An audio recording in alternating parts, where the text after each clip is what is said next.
It was just another Tuesday evening in the quiet town of Riverton. The sun had dipped below the rooftops, painting the sky in soft oranges and purples, and the air carried that familiar mix of cut grass and distant barbecue smoke. A 17-year-old boy, tall for his age, with kind eyes and a backpack slung over one shoulder, pulled his older sister's slightly dented sedan into the parking lot of the quick-stop gas station on the edge of town. He wasn't in a hurry, just needed a couple of snacks before heading home.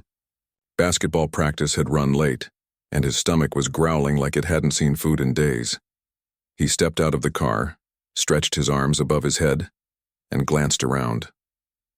The place was nearly empty. Just a couple of trucks parked near the pumps and a flickering neon sign buzzing softly above the entrance. He walked toward the store, phone in hand, texting his sister to let her know he'd be home in 10. He hadn't even gone inside yet. He was just standing near the glass door waiting for the automatic sensor to open when he heard the crunch of tires on gravel behind him. A police cruiser rolled in slow, its lights off but engine idling. The officer inside, a broad-shouldered man in his late 40s with a stiff posture and a permanent scowl, stepped out without saying a word. His name was Officer Dale Brinkley, though the boy didn't know that yet. Brinkley had been on the force for over 20 years.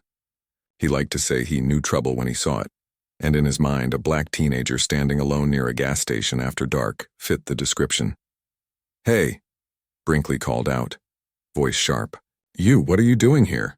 The boy turned, surprised. "Just grabbing a snack, sir," he said, keeping his tone calm and respectful like his sister had taught him. Was about to go in. Brinkley took a few steps closer, hand resting near his belt.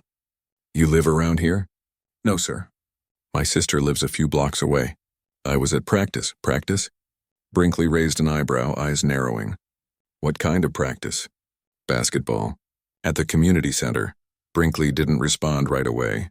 He looked the boy up and down, the sweatshirt, the gym shorts, the clean sneakers. Nothing out of place. But something about the way the kid stood there, too calm, too polite, rubbed him the wrong way. In Brinkley's mind, that kind of composure was a mask. He'd seen it before. Kids who acted innocent but were up to no good. "You been in the store yet?" Brinkley asked. "No, sir. Just got here." Brinkley glanced toward the store's security camera mounted above the door. "Funny, the clerk just called in. Said someone tried to swipe a drink and bolt." The boy blinked. "That wasn't me. I haven't even gone inside." "Then why are you just standing here?" Brinkley snapped, stepping closer. "Loitering? Waiting for your friends to show up? Maybe casing the place." The boy's stomach dropped. This wasn't right. He hadn't done anything wrong. "I swear I just pulled in. I was texting my sister." "Look," he held up his phone, screen still showing the half-typed message. Brinkley ignored it. "Empty your pockets." "What? Why?" "Because I said so," Brinkley barked. "Now turn around. Hands on the hood of your car." The boy hesitated. His heart started pounding. He knew the drill. Don't argue, don't move sudden, don't raise your voice. He'd heard the stories, seen the videos. He slowly turned and placed his palms flat on the warm metal of the car hood. Brinkley patted him down roughly, fingers digging into his waistband, checking his socks, flipping open his backpack. The boy kept his eyes forward, jaw clenched, trying to breathe evenly. He could feel the officer's impatience, the anger simmering under the surface. Then something strange happened. Brinkley paused, reached into his own pocket, and when his hand came out, it held a single energy drink, the kind sold inside for $2.99. Without a word, he slipped it into the side pocket of the boy's backpack. The boy didn't see it happen. He only felt the slight weight shift, the rustle of fabric, but he didn't dare turn around. "Found it," Brinkley announced, pulling the drink out like he'd just uncovered stolen treasure. "Right here in your bag. You want to explain how that got there?" "What? No, that's not mine. I've never seen that before." Brinkley's face hardened. "Save it for the station." He grabbed the boy's arm, twisted it behind his back, and snapped on cuffs with a practiced motion. The metal bit into his wrists. "You're under arrest for attempted theft and resisting." "I didn't resist," the boy cried, voice cracking. "I did exactly what you said." "Keep talking, and I'll add obstruction," Brinkley growled, shoving him toward the cruiser. A few people had started to gather now, truckers from the pumps, a woman getting gas with her toddler in the back seat. They watched in silence as the boy was pushed into the back of the patrol car. No one said a word. No one pulled out a phone. No one stepped forward. Inside the cruiser, the boy sat stiffly, eyes burning. He thought of his sister. How she'd stayed up with him last week helping him study for his chemistry test. How she always made sure he had clean clothes for school. How she'd worked double shifts just to keep the lights on after their parents passed. She was the reason he stayed out of trouble. The reason he kept his head down and did the right thing, even when it felt like the world was watching him differently because of his skin. Now, he was being dragged away for something he didn't do. At the station, things moved fast. Brinkley filed his report with cold efficiency. Suspect observed attempting to steal beverage, resisted lawful detention, concealed stolen item in personal effects. The boy sat in a cold holding cell, still in his gym clothes, shivering despite the warm night. He asked to call his sister. The desk officer shrugged and handed him a phone after an hour. She answered on the second ring. "Hey, you home yet?" she asked, voice warm with tiredness. "It's me," he said, trying to keep his voice steady. I'm at the police station, Elint." "Then what?" "What happened?" He told her everything. The gas station, the officer, the drink that wasn't his, the cuffs, the cell. He didn't cry, but his voice wavered. She didn't yell, didn't panic. But he could hear the shift in her tone, the calm turning to steel. "Stay right there. Don't say anything else to anyone. I'm on my way." He hung up, feeling a flicker of hope. His sister wasn't just any adult.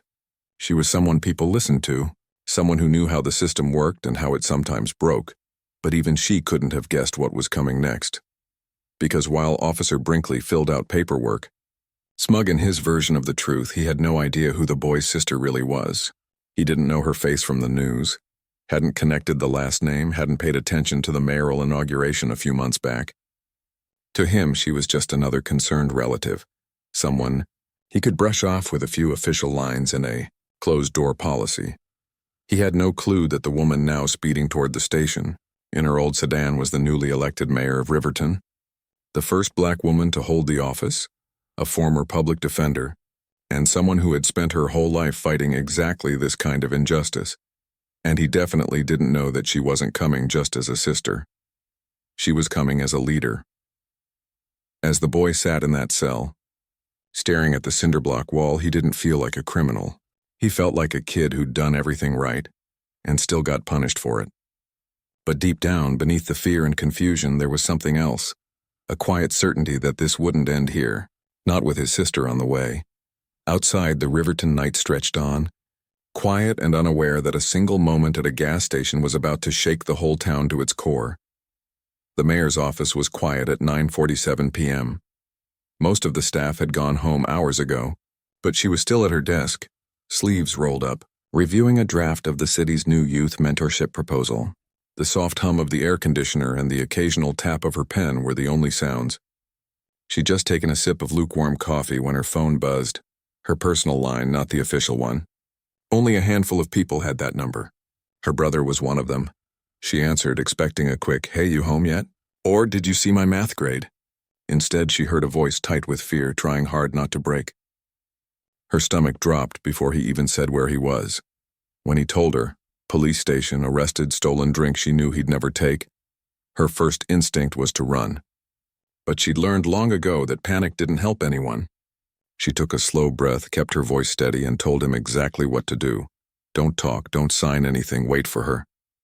She hung up, set the coffee down, and stood so fast her chair rolled backward and hit the wall.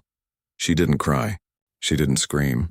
But inside, something sharp and hot flared up, a mix of fury and terror she hadn't felt since the funeral years ago, when she'd promised herself she'd protect him no matter what. She grabbed her keys and coat, then paused. This wasn't just a sister picking up her brother from trouble. This was the mayor of Riverton walking into a situation involving one of her own city's officers. If she stormed in like a worried family member, they might dismiss her. But if she walked in as the mayor, they'd have to listen. She needed both roles, but she had to choose the right moment to show which one. She called her chief of staff first. "I need you to meet me at the precinct now and get Carlos on the line. He's still on duty, right?" Carlos was the deputy police chief, one of the few people in the department she trusted. He'd been supportive during her campaign, had spoken openly about the need for reform. If anyone could help cut through the noise, it was him. Then she called the city attorney. There's been an incident. A minor, my brother, was arrested tonight under questionable circumstances. I need you to stand by and quietly pull any past complaints against Officer Brinkley. She didn't say it out loud, but she already knew Brinkley's name. She'd heard whispers, officers muttering at community meetings, citizens filing vague but consistent complaints about aggressive stops and disrespectful conduct. Nothing had stuck. No formal discipline, just a pattern, like a faint stain you couldn't quite scrub out. As she drove through the quiet streets, her mind raced. She thought about the talk she'd given her brother just last month. If an officer stops you, keep your hands visible. Say yes, sir, or yes, ma'am. Don't argue, even if you're right. Your safety comes before your pride. She'd hated giving that advice, hated that it was necessary, and now, despite following every rule, he was in a cell. The precinct was a squat brick building with flickering fluorescent lights and the smell of old coffee and disinfectant. She walked in without hesitation, her posture straight, her expression calm but her eyes sharp. The desk sergeant, a man she'd met at a town hall, looked up and did a double take. "Mayor?" he said, standing quickly. "Everything okay?" "I'm here to see my brother," she said evenly. "He was brought in about an hour ago. Arrested by Officer Brinkley." The sergeant's face tightened almost imperceptibly. Yes, he's in holding. Standard procedure for shoplifting." "This isn't shoplifting," she cut in, voice low but firm. He was never in the store. He was standing outside waiting to go in, and now he's being charged with theft, based on an item allegedly found in his bag. "I'd like to see the evidence, the arrest report, and the gas station security footage." The sergeant hesitated. "The footage? Well, that's still being processed. Brinkley said the clerk reported the theft, so I don't care what Brinkley said," she said, not raising her voice but making every word count. "I want the actual video, not a summary, not a story. The footage." Before he could respond, her chief of staff rushed in, followed closely by Deputy Chief Carlos. Carlos gave her a quick nod. No words needed. He'd already heard enough from her call to know this wasn't routine. "I've spoken with the station manager," Carlos said quietly. "He says no theft was reported tonight. In fact, he was closing up and didn't see anything unusual." Her chest tightened. So Brinkley had lied in his report. She turned back to the desk. "Release my brother, now." The sergeant shifted uncomfortably. "Ma'am, the charges are based on false information," she said. "And until you produce verified evidence, preferably from a camera that doesn't lie, he is being unlawfully detained. I won't make a scene, but I will file a formal complaint with Internal Affairs before sunrise if he's not released in the next 10 minutes. It wasn't a threat. It was a promise. 10 minutes later, her brother walked out of the holding area, wrists red from the cuffs, eyes wide with relief. He didn't run to her. He just stood there for a second like he wasn't sure she was real. Then she pulled him into a hug, tight, quick, and full of everything she couldn't say out loud. In the car, he finally let the tears come. Not sobbing, just silent tears rolling down his cheeks as he stared out the window. She didn't push him to talk. She just drove, one hand on the wheel, the other reaching over to squeeze his knee. At home, she made him a plate of leftovers and sat with him at the kitchen table. Only then did he tell her everything. The way the officer looked at him, the planted drink, the rough handling, the silence of the bystanders. She listened without interrupting, her face unreadable but her knuckles white around her coffee mug. When he finished, she said softly, "You did everything right. Every single thing. This isn't your fault." He nodded, but his eyes were still haunted. She stayed up most of the night. While he slept, she sat at her laptop, pulling up Brinkley's personnel file, what little was public, and cross-referencing it with citizen complaint logs. Over the past 5 years, there were 7 formal complaints, 3 for racial slurs during traffic stops, 2 for excessive force, 1 for falsifying reports, and 1 from a local business owner who said Brinkley threatened to run him out of town after a minor dispute. None had resulted in discipline. All were marked unfounded or not sustained. She knew how that worked. Without video, without witnesses, it was always the officer's word against the civilians. And in Riverton, like so many places, the badge usually won. But this time, there was video. She called the gas station again at 6 a.m. The morning clerk answered, groggy but cooperative. Yeah, we got cameras. Inside and out. They run 24/7. Can you send me last night's footage? From around 8:30 to 9:15? There was a pause. I don't know if I'm allowed. Please, she said, dropping the mayoral tone for a moment. My brother was arrested for something he didn't do. That video might be the only thing that proves it. Another pause. Then quietly, I saw what happened. That cop, he was rough, and I saw him put something in the kid's bag. I didn't say anything last night. I was scared, but I'll send it. 20 minutes later, an email arrived with a grainy but clear video file attached. She watched it alone in her study, saw her brother standing by the door, phone in hand, saw Brinkley approach, escalate, search him. And then, the moment that made her blood run cold, Brinkley reaching into his own pocket and slipping the drink into the backpack. It was quick, practiced, like he'd done it before. She saved the file, backed it up 3 times, and sent a copy to the city attorney and Carlos with one line. We need to talk. Today. But she didn't go public. Not yet. She knew the risks. If she accused an officer without ironclad proof, the police union would circle the wagons. The media might spin it as mayor protects brother. The town would split down the middle. And her brother would be dragged through every headline, his face splashed across screens. His trauma turned into political fodder. She had to be smarter than that. Instead, she called a closed-door meeting with the police chief, the city attorney, and Carlos. She played the video without commentary. Let it speak for itself. The chief went pale. This can't be real. It is, she said. And if we don't handle this right, it won't just destroy Brinkley, it'll destroy trust in this entire department. The chief argued at first. Procedural delays, due process, union rules. But Carlos backed her up. We've had whispers about Brinkley for years. Now we have proof. If we ignore this, we're complicit. By noon, they agreed.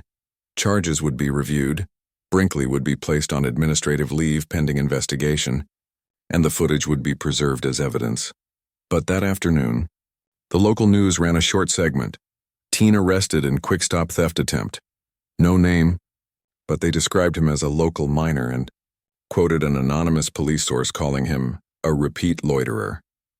The story painted him as guilty before any court date. She knew then that Brinkley, or someone in the department, was leaking information to shape the narrative. That night, she sat with her brother again. They're trying to make you look bad, she said gently. But we have the truth, and I'm not going to let them bury it. He looked at her, eyes tired but clearer now. What are you going to do? She didn't answer right away. Outside, a neighbor's dog barked. A car passed slowly down the street. Normal sounds in an anything but normal moment. Finally, she said, I'm going to make sure no one else has to go through this. Not you, not anyone. She didn't say it out loud, but she'd already made her decision. If the system wouldn't correct itself quietly, she'd force it into the light. Not as a sister seeking revenge, but as a mayor demanding justice. And she knew, deep down, that this wasn't just about one bad officer. It was about a pattern, a culture. A silence that had gone on too long. As she tucked her brother in later that night, just like she had when he was small, she kissed his forehead and whispered, You're safe now. But in her heart, she knew the real work was just beginning. The video sat on her desk like a live wire, small, silent, but charged with enough power to blow everything wide open. She'd watched it a dozen times, each viewing tightening the knot in her stomach. It wasn't just proof. It was a confession caught on tape, plain as day. And yet the police department still hadn't released it. The charges against her brother were still on the books.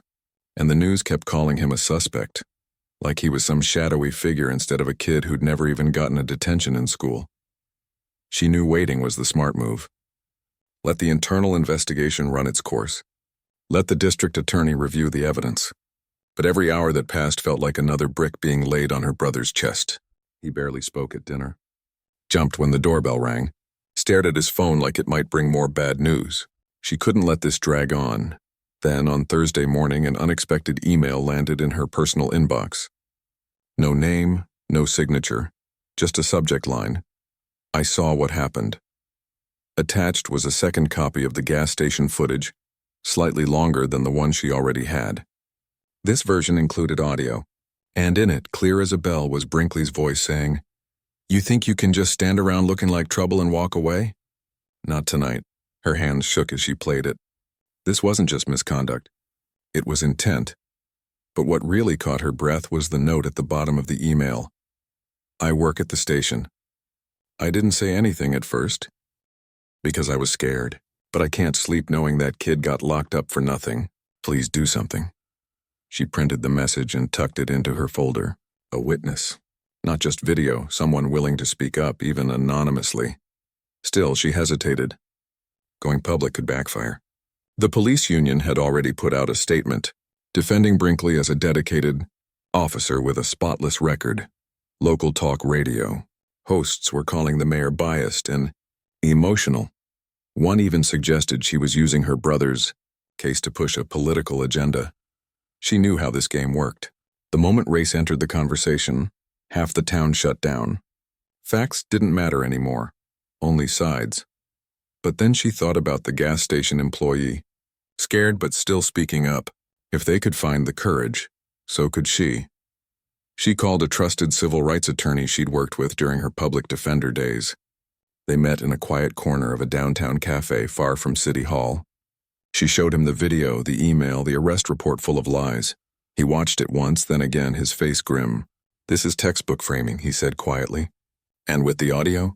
It's undeniable. Can we get the charges dropped? She asked. Absolutely. But that's not enough, is it? He looked at her. You want accountability, she nodded. I want people to see what really happened. Not the story they're being fed. He leaned forward. Then we leak it. Not through you, through me. I'll send it to a few independent journalists and community organizers. Let it spread organically. By the time the department tries to spin it, the truth will already be everywhere. She thought about it. It was risky. But silence was riskier. Do it, she said. By Friday afternoon, the video was everywhere. It started on a local activist's Instagram page. Just a 45-second clip with the caption, "This is what suspicious behavior looks like in Riverton." Within an hour, it had thousands of shares. Then a regional news outlet picked it up. Then a national civil rights group reposted it with the headline, "Teen framed by cop, mayor's brother." People were furious. Not just in Riverton, but across the state. Comments flooded in. How many others has he done this to? Why is this man still on the force? This is why we march. Her brother saw it on his phone and came running into the living room, eyes wide. It's all over TikTok, he said, voice shaky. People are calling me brave. But I didn't do anything brave. I just stood there. You survived, she said gently. That's brave enough. Meanwhile, Brinkley was still at home on paid leave, unaware that his career was crumbling in real time. He gave a short interview to a local radio show, calling the video edited and out of context. He claimed the drink had fallen out of the boy's pocket during the search and he'd mistakenly assumed it was stolen. But no one bought it, especially not when the full timestamp showed the boy never entered the store. Then came the protests. It started small, just a dozen people gathering outside City Hall with signs that read, "Believe black kids" and "Body cams now," but by Saturday morning, hundreds had shown up. They marched peacefully down Main Street, chanting, holding photos of other young people who'd been wrongfully targeted over the years. Local business owners brought out water and snacks. A high school choir sang "A Change Is Gonna Come" on the courthouse steps. She watched from her office window, heart pounding. She wanted to go down there to stand with them, to thank them, but her advisors warned against it. If you join the protest, they'll say you're inciting unrest, one said. Stay above the fray. Let the people speak for themselves. So she stayed inside. But that night she recorded a short video from her living room. No podium. No script, just her in a sweater, speaking straight to the camera. I'm not just the mayor right now, she said, voice steady but warm. I'm a sister.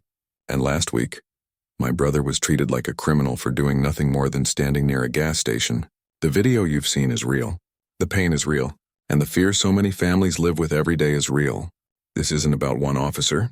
It's about a system that too often sees skin color before it sees a person. We can do better. And in Riverton we will.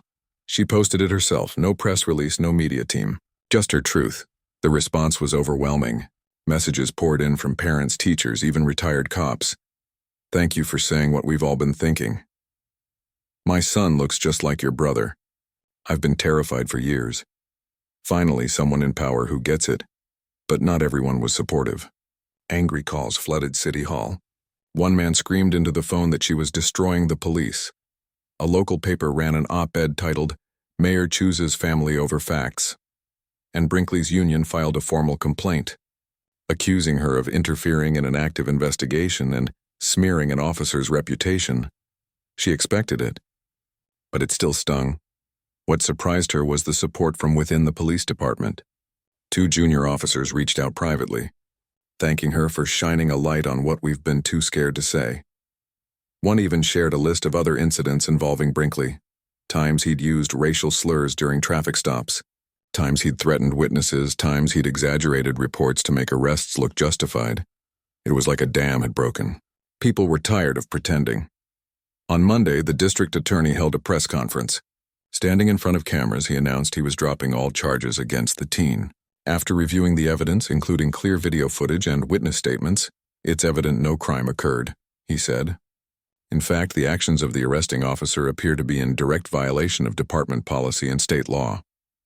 The room erupted in questions. Will Brinkley be charged? Is this part of a larger pattern?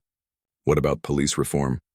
The DA didn't answer everything, but he did say this. This case will be referred to the State Attorney General's office for potential criminal charges, and I'm ordering a full audit of all arrests made by Officer Brinkley over the past 3 years. That night, her brother finally smiled, really smiled, for the first time in a week. They ordered pizza and watched a dumb comedy, laughing at the dumbest parts just to feel normal again, but she couldn't fully relax, because she knew Brinkley wasn't going down without a fight. Sure enough, the next morning, he held his own press event outside the police union headquarters. Flanked by union reps and a few veteran officers, he called the video a setup and accused the gas station employee of conspiring with the mayor's office. He claimed he was being sacrificed for politics and vowed to clear his name in court. Some people believed him. Not many, but enough to keep the tension alive. What he didn't know was that the gas station employee had come forward, not publicly, but to the state investigator. They'd given a sworn statement, describing exactly what they saw, even recalling the brand of energy drink Brinkley pulled from his own pocket. They also handed over the original unedited footage from the store's hard drive, time-stamped, unaltered, and impossible to dispute. The truth wasn't just out there. It was documented, verified, and backed by someone who risked their job to speak up. As the week went on, more stories surfaced. A woman came forward saying Brinkley had pulled her over last year for driving while black and made her sit on the curb for an hour. While he checked her story, a teenager said Brinkley once threw his skateboard in the trash and told him, "Go back to where you belong." None of these had been reported at the time because who would believe them? Now people were listening. She didn't gloat, didn't celebrate, but she did something powerful. She invited the gas station employee to a private meeting. Not for a photo op, just to say thank you. They met in a quiet park far from cameras.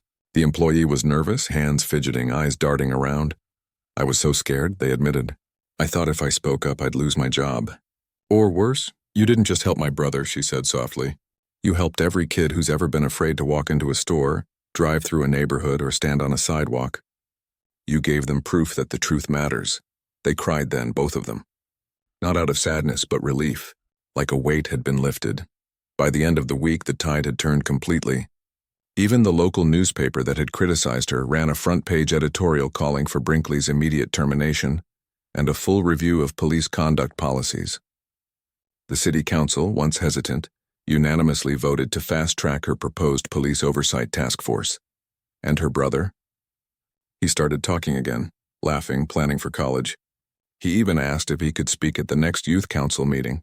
She said yes, because this wasn't just about clearing his name anymore. It was about making sure no one else had to go through what he did. And that meant turning pain into purpose. As she sat on her porch that Saturday evening watching fireflies blink in the dusk, she felt something she hadn't in days. Hope. Not naive hope, not blind optimism, but the kind of hope that comes after a storm. Quiet, steady, and earned. The video had changed everything.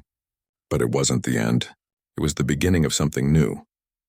And for the first time in a long time, she believed Riverton might actually become the kind of town where every kid, no matter their skin color, could stand outside a gas station without fear. And that was worth fighting for. The morning after the charges were dropped, the mayor stood in front of her bathroom mirror, trying to smooth the lines of exhaustion from her face. She hadn't slept more than 3 hours. Outside, the city was already buzzing, not with anger now, but with expectation. People weren't just watching anymore. They were waiting. For justice, for change, for proof that this moment wouldn't fade like so many others before it. She knew the hardest part was just beginning. Dropping the charges was one thing. Holding someone accountable, especially a police officer with 2 decades on the force, was another. And Brinkley wasn't going quietly. His union had hired a high-powered attorney. Local talk radio hosts painted him as a fall guy for political correctness. Even some longtime city residents, people who'd voted for her, now muttered in grocery store lines, "She's gone too far." You can't destroy a man's life over one mistake. But she knew it wasn't one mistake. It was a pattern. And patterns don't break unless someone forces them to. She called a meeting with the city council, the police chief, and community leaders. Not in a conference room with name tags and bottled water, but in the old community center gym, where kids played pickup basketball and seniors held line dancing classes. She wanted this conversation to happen where real life happened. When she walked in, the room was already half full. Pastors, teachers, small business owners, parents, even a few off-duty officers sat in folding chairs, faces serious but open. She didn't stand behind a podium.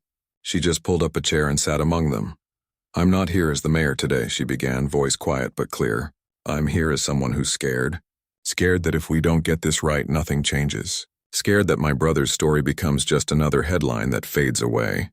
And scared that we'll keep pretending this is about one bad apple, when the whole tree might be sick." She let that sink in. Then she laid out her plan. A new civilian oversight board with real power, not just to review complaints, but to subpoena records, interview officers, and recommend discipline. Mandatory body cameras for every patrol officer, with footage automatically saved after any use of force incident, and anti-bias training co-designed by psychologists and community members, not just a 1-hour video watched while scrolling on a phone. Some nodded. Others frowned. One older man raised his hand. "What about the good cops? The ones who do their jobs right? Are we punishing them too?" She looked at him directly. "No, we're protecting them. Because when one officer lies, plants evidence, or uses fear instead of fairness, it makes every honest officer look guilty by association. This isn't about punishing the department. It's about restoring trust so the good cops can do their jobs without carrying the weight of the bad ones." A young woman near the back spoke up. "My cousin was stopped 3 times last month, same block, same excuse. Suspicious behavior.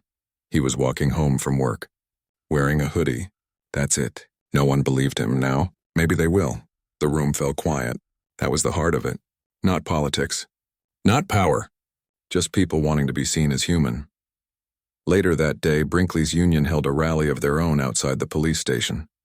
About 50 supporters showed up, mostly retired officers, a few family members, and a couple of loud voices from the far corners of social media. They held signs that read, "Back the Blue" and "Don't vilify our heroes."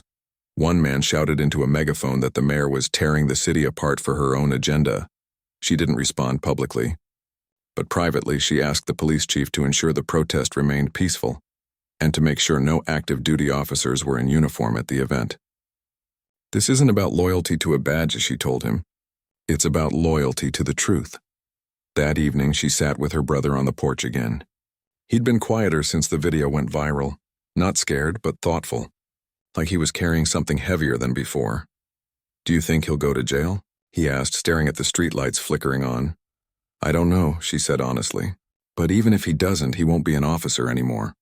And that matters, because as long as he had that badge, he had power over people like you. That ends now." He nodded slowly.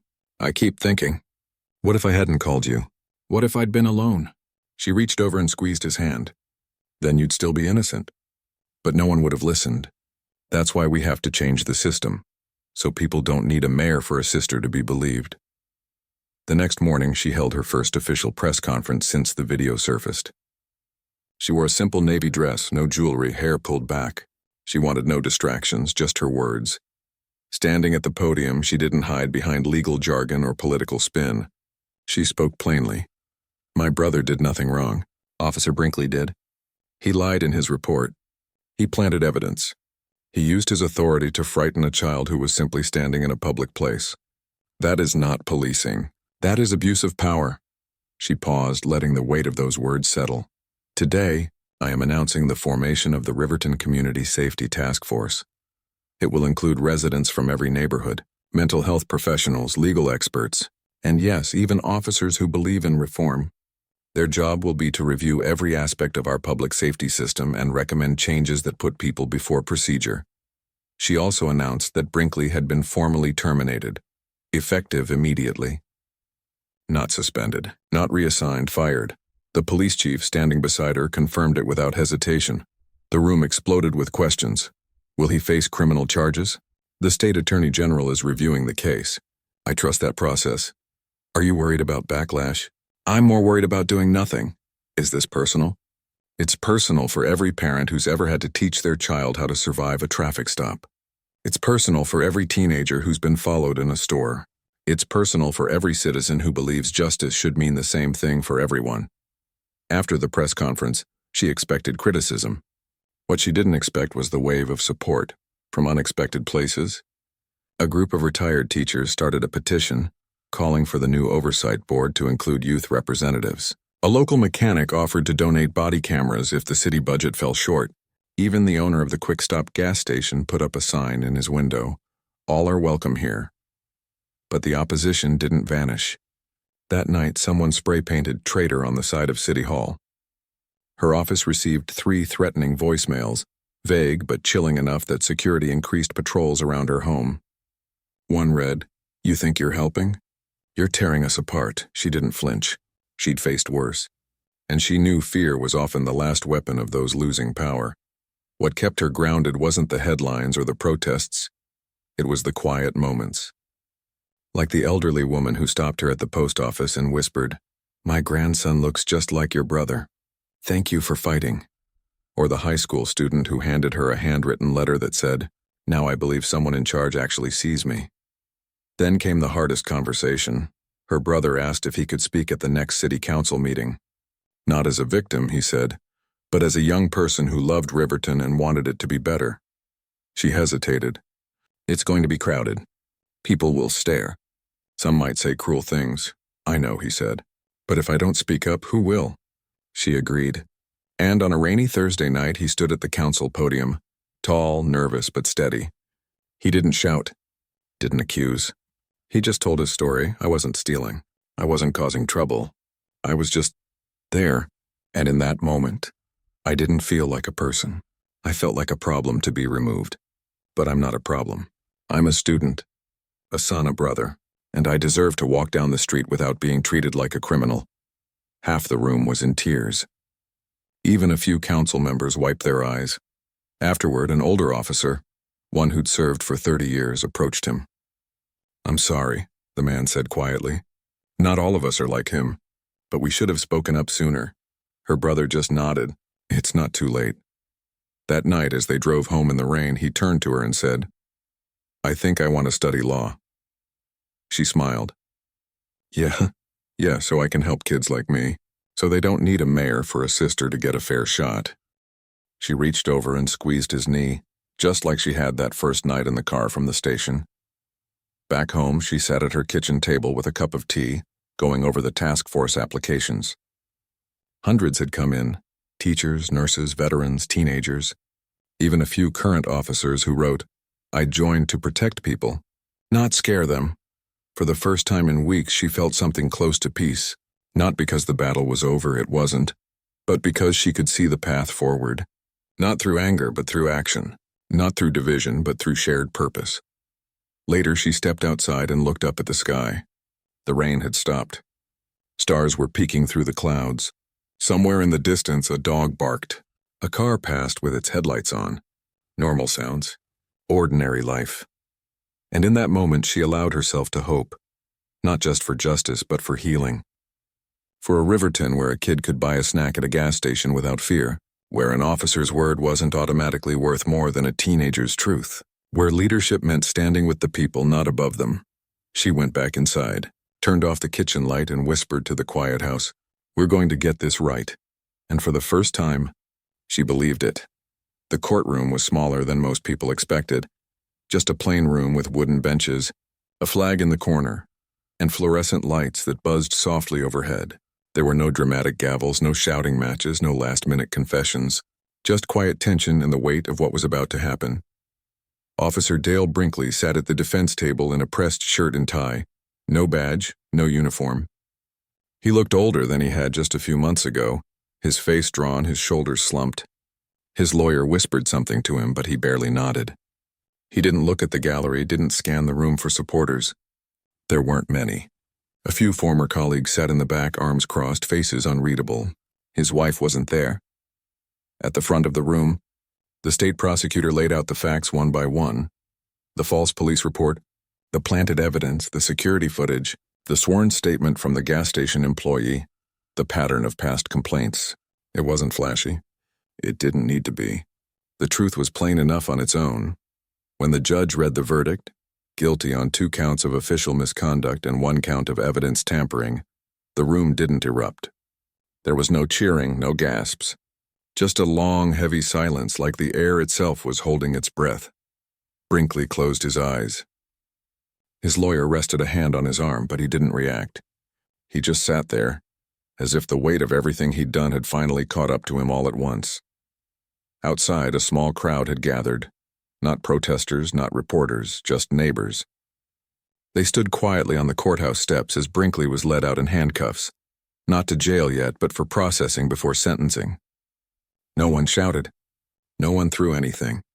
They just watched, some with sadness, some with relief, most with a quiet sense that something broken had finally been named.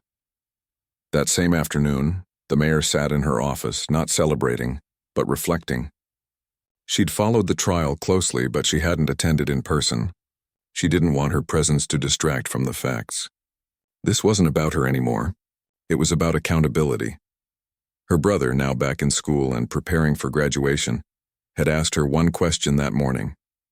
"Do you think he'll ever understand what he did?" She'd thought about it a long time before answering. "I don't know," she'd said, "but it's not our job to make him understand. It's our job to make sure it never happens again." And that work was already underway. The Riverton Community Safety Task Force had been meeting every week for the past 3 months, made up of teachers, pastors, mental health counselors, retired judges, young activists, and even 2 current patrol officers who believed in change. They'd already drafted a set of recommendations that were now being turned into city law. Body cameras were being issued to every officer on patrol. No exceptions. Footage would be stored for at least 90 days. And any incident involving force or arrest would be automatically flagged for review. A new civilian oversight board, elected by residents, not appointed by politicians, would have the power to investigate complaints, subpoena records, and recommend discipline, including termination. But the biggest change was in training. New recruits would now spend weeks learning about implicit bias, de-escalation, and community history, not just how to draw a weapon, but when not to. Veteran officers would go through refresher courses every year, led by psychologists and community members, not just fellow cops. Some officers grumbled at first, called it political correctness, but others, especially the younger ones, welcomed it. One even told the mayor, "I didn't sign up to be feared. I signed up to be trusted." Meanwhile, the gas station where it all began had become something of a quiet landmark. The owner had installed a new sign above the door, "A safe place for everyone."